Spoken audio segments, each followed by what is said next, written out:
Shit, man. So they say dad discovers daughter-in-law is his son's killer. Oh shit. This shit, bro, it's crazy. This shit be going. This shit crazy, bro. Ma'am, we're gonna have to get him on this cot, okay? All right, ma'am. We need to secure these people here. This is 41-year-old Tyrone Hassel Jr. Just minutes earlier, his son was found mysteriously shot dead in the driveway of his home. You know who he is? My son, it's Tyrone Hassel III. Tyrone Hassel III. Tragically, this happened while his son, Sergeant Tyrone Hassel III, was home for the holidays at his father's house, spending New Year's Eve with his wife and their child.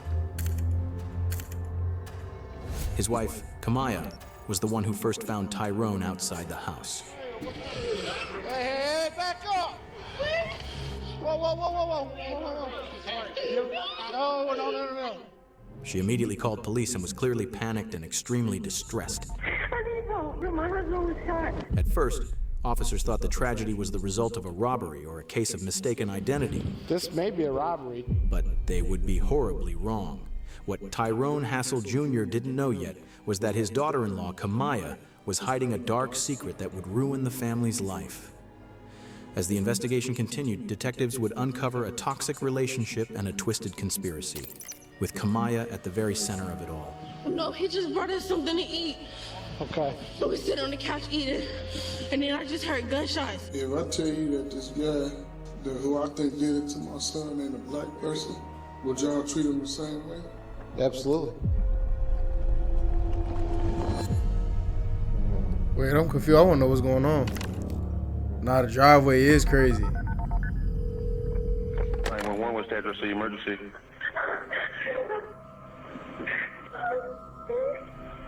911. I need help. My husband. Hello? Hello. Yes. I need help. I need help. My husband was shot. I need help. Okay, where are you at, ma'am? I'm in Colfax Avenue. Colfax? Yes, please. Is this a house and apartment? You know what I don't like, bro? Why police be taking so long to answer the calls like that? But when I was younger, bro, and I like, when, you know what I'm saying, when I was younger, well, you know how when you was younger, you used to do little prank calls and shit, nigga, on the police or something, bro. They pull right up to wherever you was prank calling from. Bro, they have your location. They know where you at. They trace calls. They do all of that. So why do they ask, oh, where are you located? Nigga, you know where the fuck I'm at. You can trace my call. Get your ass over here. You feel me? Like, bruh, that should be blowing the shit out of me, gang. What is the house? Okay, tell me exactly what happened. I know my husband bought us some food, and he left out, and me and my son were eating, and I just heard gunshots. And I put myself in the room, and I came outside, and my husband was on the ground. Okay. Stay on the Nah, line with fact. me You here. said yo dead ass. Okay. That's a fact. Nah, facts, Okay, bro. ma'am. Where's your husband's outside? Okay, stay on the line with me. Ma'am, take a deep breath. Take a deep breath from me, okay? How many shots did you hear, ma'am? Ma'am? Hello? You said it's quicker to say where you at, bro. If you're in trouble, gang, your husband just, like, come on now, bro. Think about it. You in trouble. Your husband just got shot, or somebody just got shot, or you about to get killed, or you in fear for your life. You don't know. What if you don't know where the fuck you at? You don't know where you at. How you don't even know where you at? You could just be. You feel me? They able to track the calls, so that's why it's like, bro, get over here.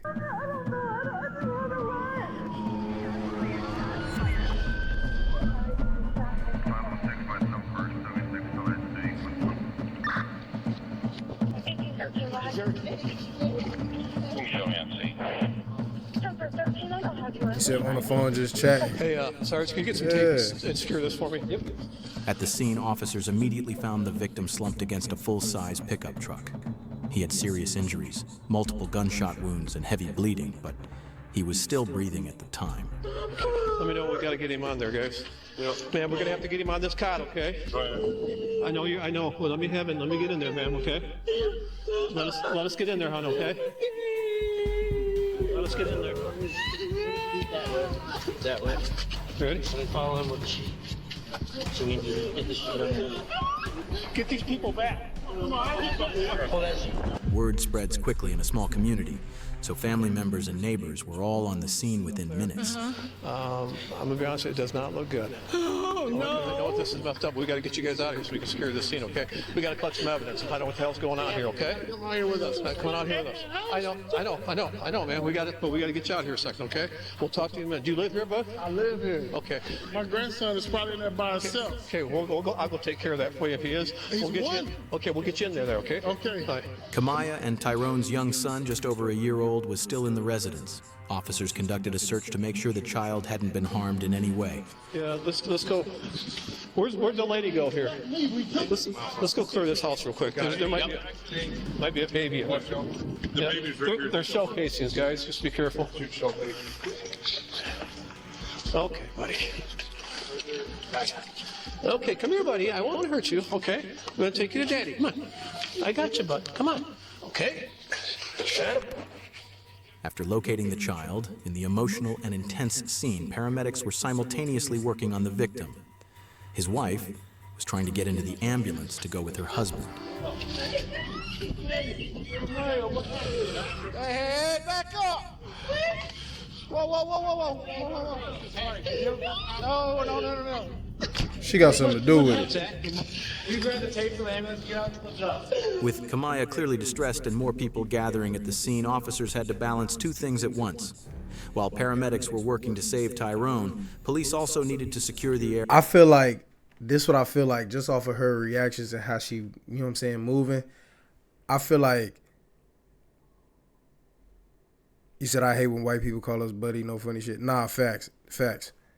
But I feel like with her though, bro, because it seemed that bro was in the army, so I feel like she wanted him to die. She had some shit set up to where she could get them pensions and them stipends, you know what I'm saying, them stipends, them pensions and shit like that. You know what I'm saying? And life insurance. I feel like that's what it was because bro was in the military. So if he was in the army and the military, he probably got her as the beneficiary. I feel like that's what it was. Some sneaky shit going on. Area, collect evidence, and make sure no one accidentally tampered with anything. As one officer tried to calm Kamaya down, he also began asking her some questions since she was the one who had first found Tyrone and called the police. Do you have any idea what happened here? No, he just brought us something to eat. Okay. So we sit on the couch eating, and then I just heard gunshots. Okay. And I ran to put my son in the room, and I came outside, and he was laying on the cart. Okay, how many gunshots did you hear? I don't know, I just heard a lot. Okay. All right, so as far as you know, he went to get some food. No, the food was here. He brought us the food. From where?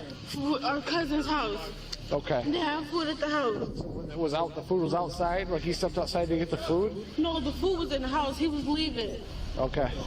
Me and my son were sitting on the couch eating. Tyrone returned to the house just after 11 p.m. After going inside and bringing food to his family, he stepped back outside. That's when his wife heard gunshots coming from the side of the house near the driveway. She ran outside and found her husband lying next to his pickup truck in the driveway, badly injured and suffering from multiple gunshot wounds. Who's this guy that's shot in the head? In the head? Yes. Okay. What's his name? Tyrone Hassel. Just heard. Definitely a setup. Tyrone Nah, met his facts. wife goes back about 5 years before this tragedy. Tyrone was starting his second year of college when he decided to join the Army.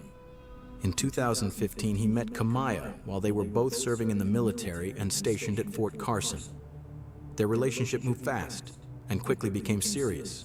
Things became even more serious when Kamaya found out she was pregnant. At the time of Sergeant Hassel's murder, Kamaya, who was 22 years old, and Sergeant Hassel were on block leave from Fort Stewart. Kamaya was working as a truck driver, and Sergeant Hassel was serving as a wheel mechanic. At that point, police didn't allow Tyrone Hassel Jr. or Kamaya to leave the scene. They were dealing with a lot of unanswered questions and a killer still on the loose who needed to be found as quickly as possible. Was he beefing with somebody here? I mean, do you have any idea how this happened? I'm not sure. I mean, this is serious, okay? I don't know what his condition is, but it does not look good, okay? So, if you know something, I don't think he was beefing with anybody. now's the time. You know what I'm saying? I don't think he was beefing with anybody. He was just at his friend's house. He was at the family's house, and then he came here. Told me a long time ago, Daddy, if I go to jail, somebody frame me. My son walked a straight line his entire life. After speaking with people close to him, police learned that Tyrone didn't have any known enemies, nothing that would explain something like this. They then began carefully processing the scene. There was blood on the truck and blood across the driveway. Multiple shell casings were also found, scattered around where Tyrone had fallen. There's one, two, three. And then number 4 is right there. The first thing police suspected was that this may have been a robbery gone Nah, wrong. facts. But Sergeant Hassel still had his money, his phone, and his car keys on him, so that possibility was quickly ruled out. You see that bullet hole in the garage? Simply due to the fact that all these casings are here, and there's a hole right there, which is obviously... That looks like somebody that was probably helping drag him out. Right. So Ron, what I'm thinking is, I mean, there's that are there, so he was shot point blank range. Oh, yeah. So somebody had to be laying in wait for his ass. Yeah. Because he was shot right here. Casings. And he might have been coming out getting the truck. And No, he was coming out to leave again. somebody, And his keys are right there. and the fact that the bullet hole's there means that the shooter was over on Right. the side in the casings. Right. We got a bullet right there. By looking at how the shooting happened, the shots hitting Tyrone in the head, face, neck, and shoulders, it was clear this was a personal attack, not a random act of violence. Detectives also noticed that some rounds went into the garage, which showed that the shooter was positioned behind him while Tyrone was standing at the doorway of his truck. One of the first leads detectives got was that Tyrone had gone to Walmart the night of the murder to buy ammunition. The rounds he bought were 9mm, the same type used in his shooting. This raised an important question. Why was he buying ammo, and was it for self-defense? Without wasting any time, the detectives went to Walmart to collect all the security footage from that night. The Walmart footage clearly shows that he ran into 2 other people while he was there. Maybe there was some sort of feud with these customers, but it's not something the police couldn't track. Now, they're working to identify these 2 individuals to see if there's any connection between them and the shooting that happened just a few hours later. Around 3:30 p.m. the next day, police returned to Tyrone Hassel Jr.'s home. They showed him screenshots taken from the Walmart surveillance video, hoping he might recognize the 2 people Tyrone had interacted with. Last night when he went to Walmart, he was with a few guys, and there's a little bit of confusion. That's him there, right? You can't really tell who those guys are here. This guy here, you know them too? I don't. No? This one kind of looks familiar, but I can't even make it out. Yeah. Those photos are printed on paper and they're blurry. That's the car those 2 were driving. They was in a different car. In that car, yeah. They drove separate from him, but they checked out and hung out with him in the store. And here's Take a the... picture of it. Yeah. Far-fetched, man. I know how it is dealing with a murder case. Yeah, and this is one of them that's... It's really a true whodunit, you know? I mean, you don't... Tyrone doesn't know... I mean, he doesn't have any beef. So we gotta know who's upset with him. And right now, we don't have that. Before he left for the military, do you remember him having any beef with anybody? No arguments, nothing, somebody pulled a grudge for a long time? That was even before he went to school, man. He went to school. Yeah. And the person didn't, he probably took off that way, but he didn't come from that way. Yeah. He came from this way. There's a bullet hole in my garage and my fence. Yeah. So at some point, they were definitely shooting that way. All the shells was in the same spot. Yeah. I seen it. I mean, I couldn't come past the tape, but I was looking. And I can't say with 100% certainty, but it sounds like when Tyrone was on the ground, they shot him again. I can't say 100% that's what happened, but typically when you're shooting and it's that type of a situation, you don't usually get two rounds in the head. I wonder if he wrote something. Family wants to find the person responsible for a New Year's Eve shooting that left a 23-year-old active military member dead. Through the investigation, detectives conducted interviews and eventually learned that the 2 men Tyrone had interacted with at Walmart were just his high school friends with no connection to the shooting. With no clear motive or useful leads, the police were still at the very beginning of their investigation. It didn't take long for the next lead to come directly from Tyrone Hassel Jr. himself.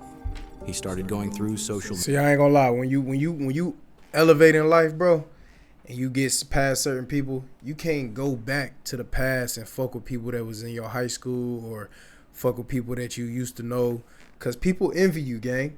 You feel me? Like, people envy you, and you never know what, you know what I'm saying? Like, people hold grudges. Like, you feel me? You can't go back and fuck with people that you used to fuck with. Like, that's just real. You can't do it, bro. It's gonna set you, you know what I'm saying? They might try to set you up. You don't know what people got going on or what they think about you or how they feel anymore. You know what I'm saying? Like, you can't fuck with people that you used to know back in high school. Real shit. Media, carefully reviewing posts on Facebook to see if anything could point to who might be responsible for the crime. When he came across something that seemed suspicious, Facts, he yeah, immediately don't never went to the do it. You police don't know what they department to on. report it. If I tell you that this guy,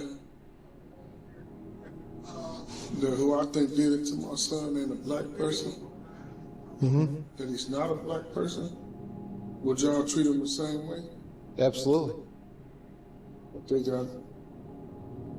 I know who did this to my son. He believed the killer might have actually been looking for Tyrone's stepbrother, who at the time was dealing with some personal conflicts with other people. Because of that, police considered the possibility that this was a targeted hit meant for the stepbrother, a case of mistaken identity that tragically ended with Tyrone being killed instead. Just the first screenshot.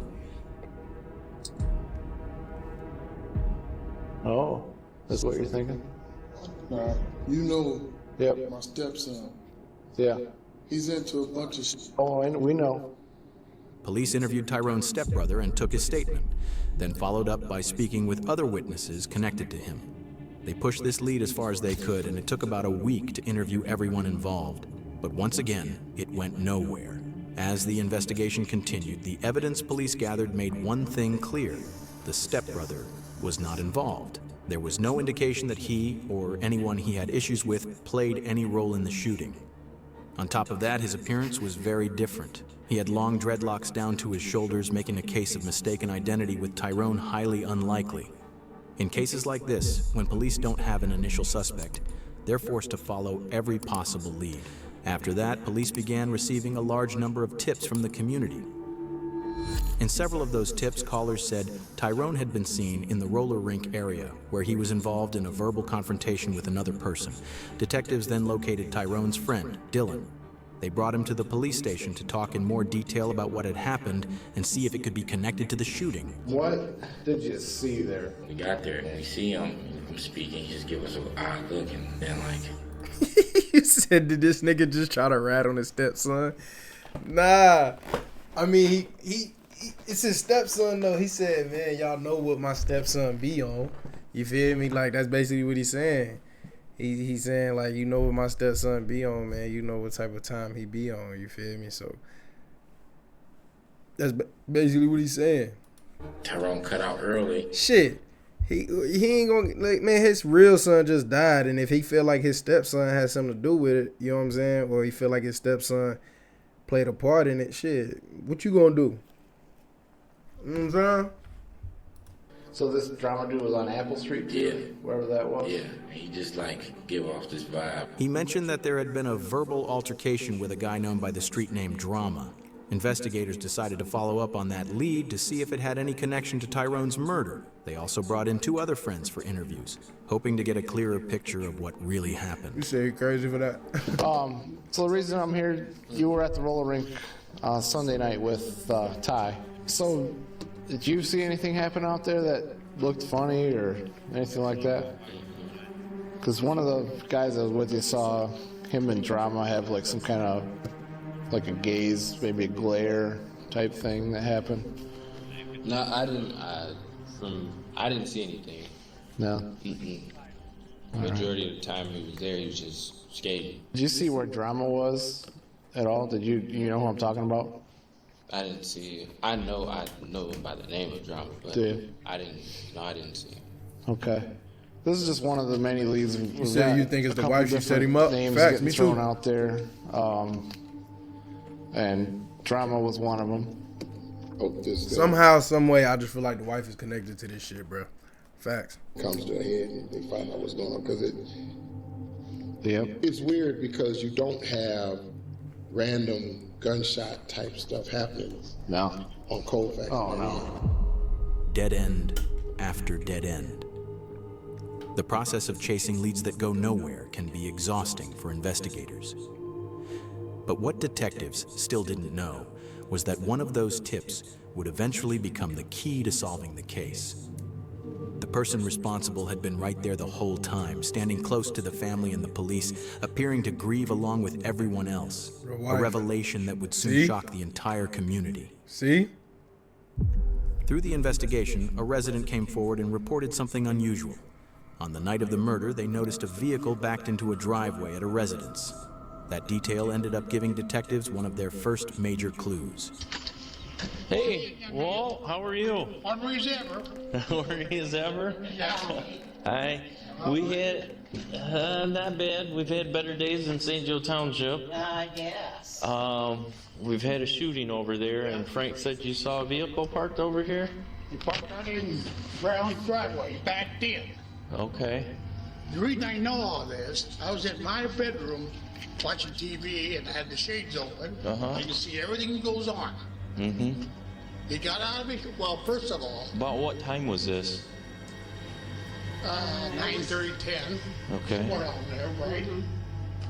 Anyway, first time he was there, then he left. Come back. He said it's over. About 15, 20 minutes later. But when he come back, I bet money on it. He was doing 50 miles an hour going up. 50? At least. And he turned around up there to that, turned his lights off, backed into the driveway, waited there for a while. He knew I was watching, I think. But anyway, he stepped out of his car, got back in. A couple of seconds later, he got out again, completely, and started walking. And I watched him, and he went and turned left. Okay.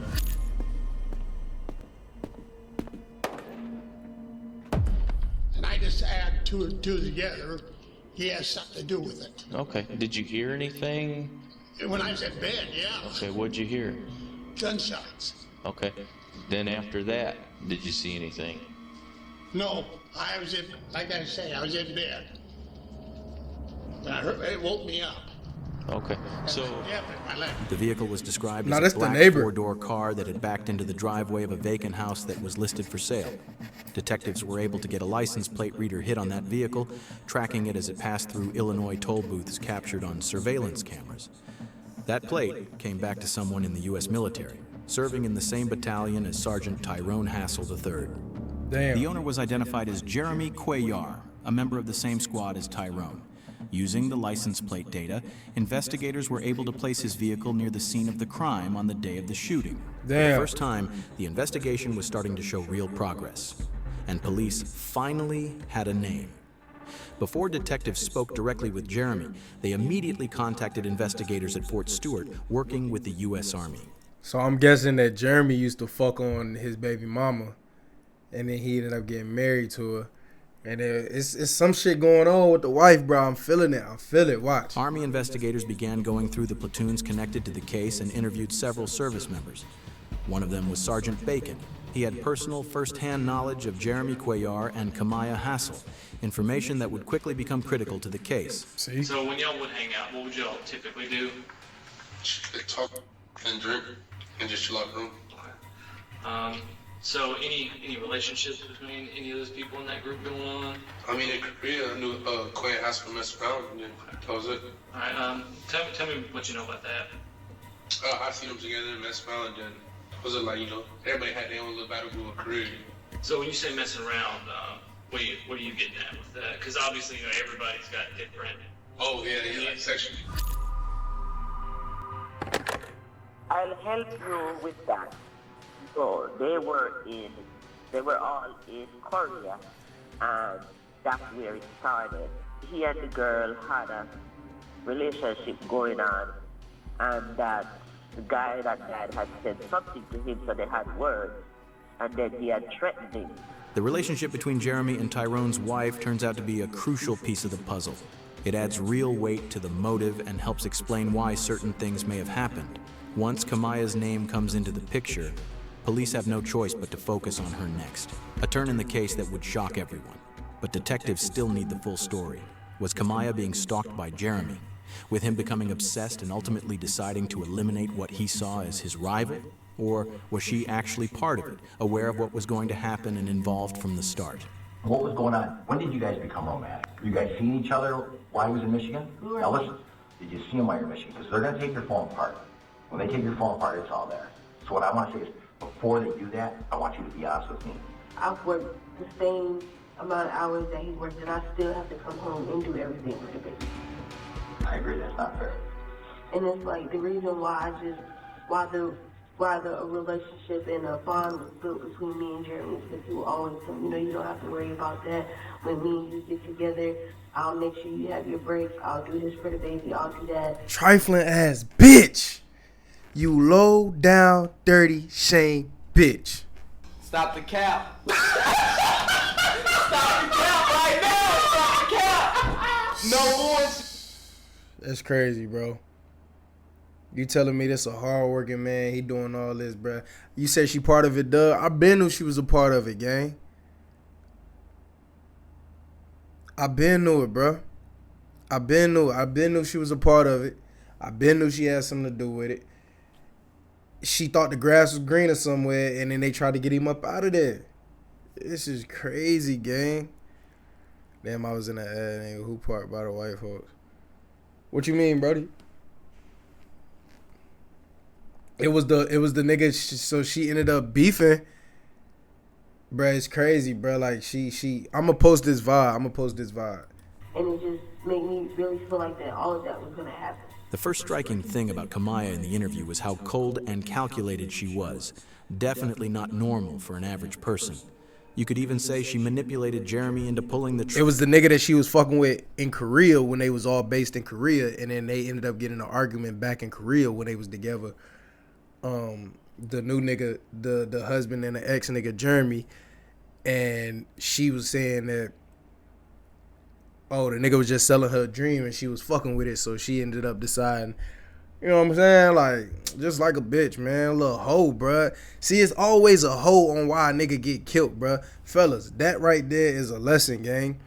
It's always a hoe to get a nigga killed, bruh. Niggas always dying over some pussy, bruh. You feel me? Niggas always dying or killing over some pussy, gang. Man, listen, it's another hoe out here. Is like, come on, bruh. This shit sad, bruh. Trigger. What's clear, though, is that she was a much more active participant part of the plan from the start, with Jeremy following through on her instructions. So, when we were in Korea, I can't really pinpoint exactly when it was. Me and Ty had this big argument. Facts, since the 1800s, real shit. It's always a hoe, bruh. You feel me? They ruthless, gang. And then, I came back into the building. I was talking to Jeremy. I'm like, man, I don't want to be with him no more. Like, I'm tired of this. I don't want to deal with it no more. And he was like, so why y'all still together? And I was like, we have a child, and even if I talked to him about divorce, he probably wouldn't even, do it with me.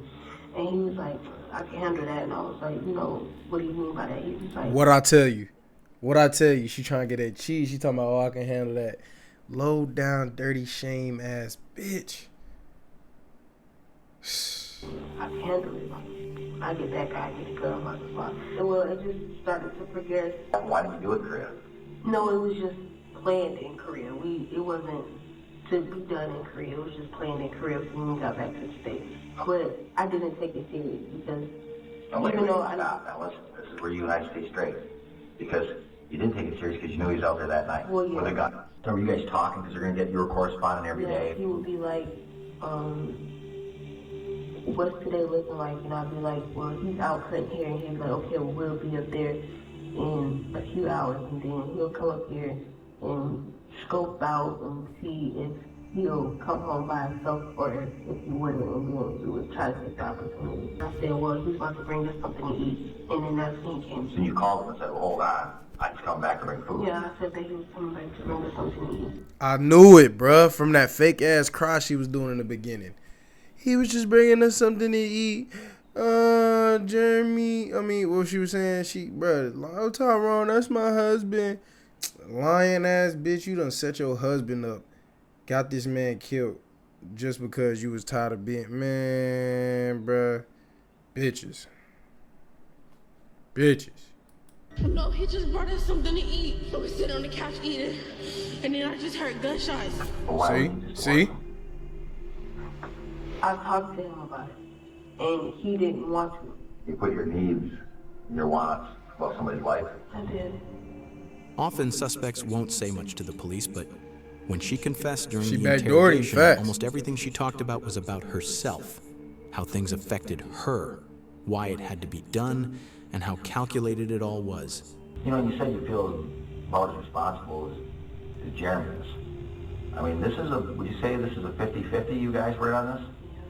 Because I knew all about it, and like I said, I probably could have stopped it, but the reason that I didn't, because I felt like he would, be mad at me or...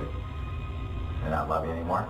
Yeah, because I just felt like I wasn't getting that love at home like I wanted to. Without a doubt, she's one of the You take a nigga life, you set your husband up, backdoor your husband because you wasn't getting the love that you wanted anymore. So you step out, you cheat, and then you set this nigga up and kill. You low down bitches, bruh. Bro, this shit's aggravating me because it's like, bro, it's crazy, bro. Like, this bitch really thinking that shit's cool, bro. Like, she's really like, yo, man, kill this bitch. Kill this bitch. Send her ass under the jail.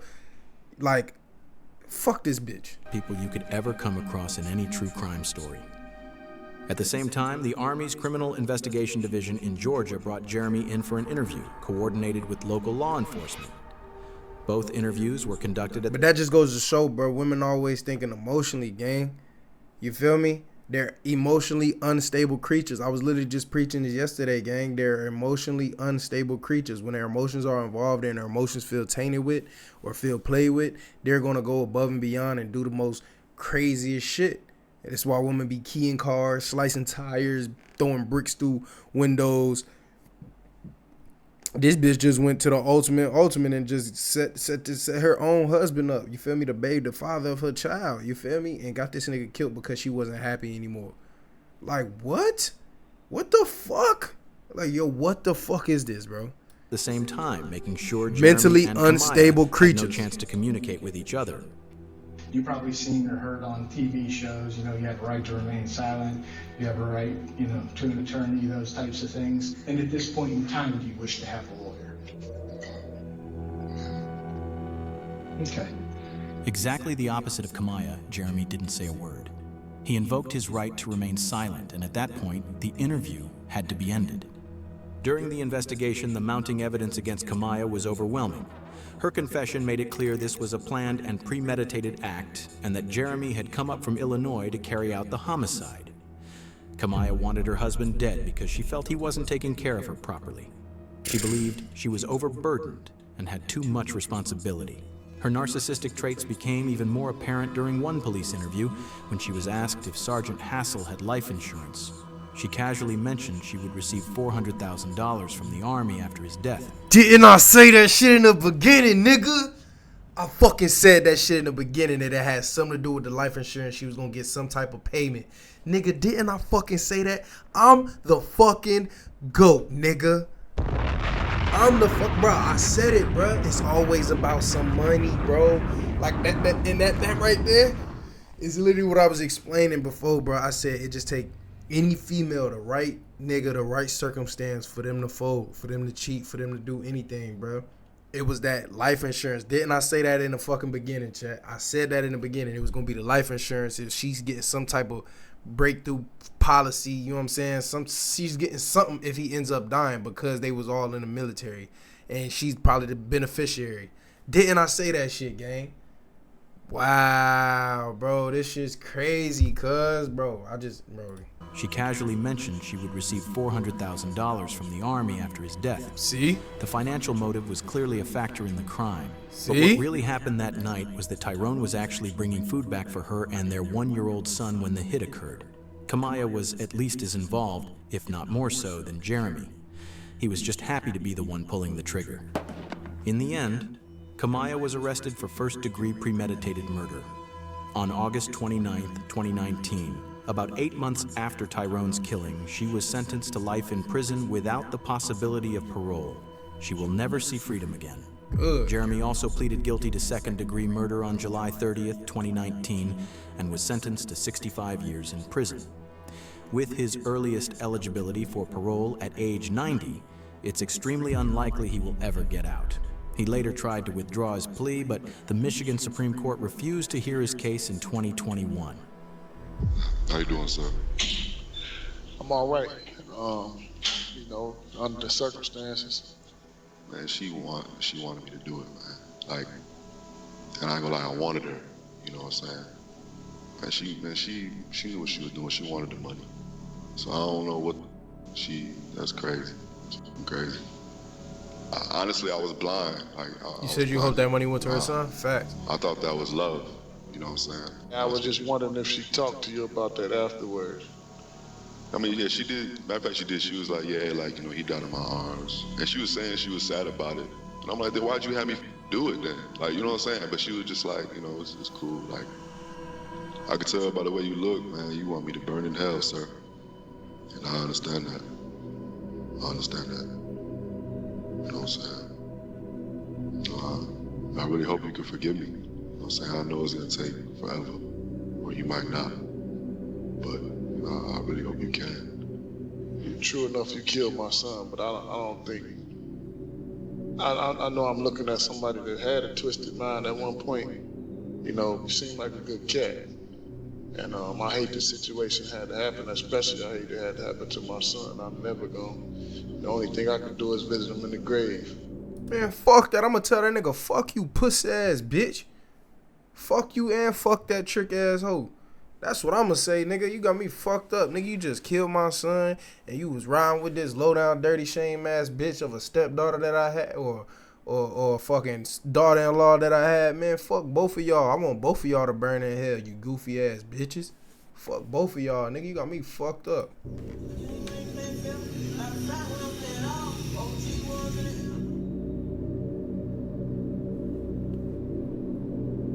Shockingly, Kamaya's family now holds the custody of Sergeant Tyrone Hassel and their son. Man, what? And then how the fuck did her family, cricket ass family, get custody of the son, bruh? That's that bullshit. See, bruh, that's that bullshit, bruh. Fuck you gonna go on the bitch premeditated. Why the fuck is you gonna? How you gonna go with the mom side, bruh? Obviously the bitch wasn't even mentally stable.